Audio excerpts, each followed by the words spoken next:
I remember stumbling upon the Sniper Elite series on its first entry on PC all the way back in 2005.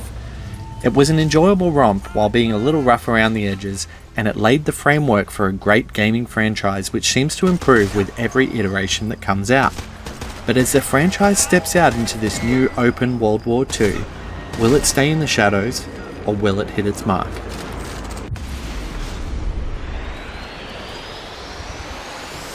Once again, you step into the boots of Carl Fairburn, the elite sniper of the previous entries on his mission to grind the Nazi war machine to a halt.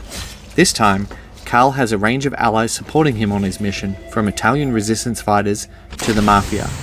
These characters serve to give you additional objectives in the staging areas before your mission. Talking to them expands on the story, clarifying these new objectives, and adds a lot more depth to the game than the previous entries in the series. The brave new shift into open world is easily Sniper Elite 4's greatest strength.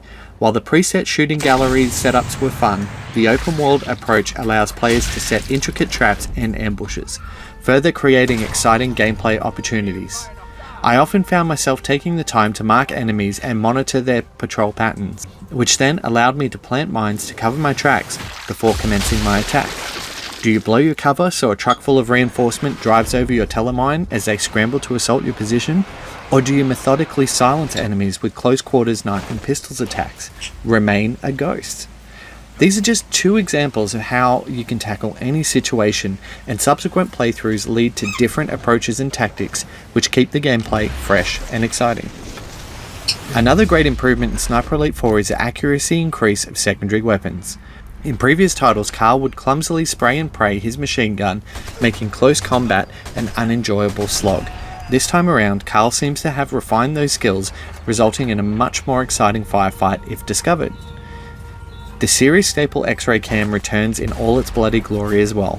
Making a great shot on your primary weapon, melee or explosive triggers the slow motion cam, which never seems to get old.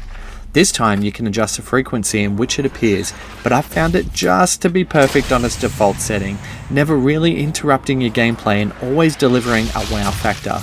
Even when booby trapping fallen enemies can lead to an off-screen trigger, which is immensely satisfying. There are very few compromises on the Switch port of Sniper Elite 4, with visuals leaving me rather impressed with draw distance and model quality. The only real hit that's obvious is the foliage on the ground. It never really detracts from the immersion though. The X-ray cam is rendered in excellent detail too, ensuring maximum wow factor when hitting that shot. Environments are large and well thought out, and there's something special about staring out into the vast battlefield that lies ahead. Carl moves fluidly and animations are great. It's especially cool to land a well-timed melee attack while remaining in cover, or hitting a grenade on an enemy, resulting in a slow motion explosion.